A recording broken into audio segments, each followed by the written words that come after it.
కథ అనంతపూర్ జిల్లాలోని ఒక పాత కోట. ఆ కోట కింద ఒక రహస్య ల్యాబ్ ఉంటుంది. అందులో మన హీరో కృష్ణ ఏదో ప్రయోగం చేస్తూ ఉంటాడు. అతను చూడటానికి పెద్ద సైంటిస్టులా ఉండడు.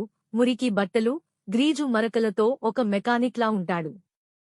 అతని చేతిలో ఒక పాతకాలపు గడియారం ఉంటుంది.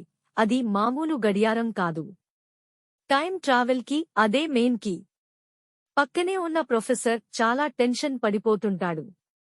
కృష్ణ, ఇది చాలా రిస్క్, మెషిన్ పేలిపోతే మనం ప్రాణాలతో ఉండం, ఆపే అని బ్రతిమాలుతుంటాడు.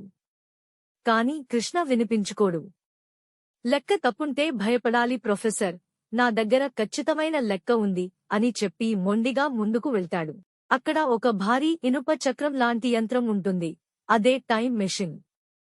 దానిమీద పాతకాలపు అక్షరాలు చెక్కబడి ఉంటాయి.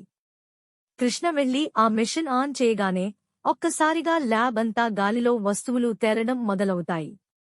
గది నిండా గడియారాల టిక్ టిక్ శబ్దం భయంకరంగా వినిపిస్తుంది.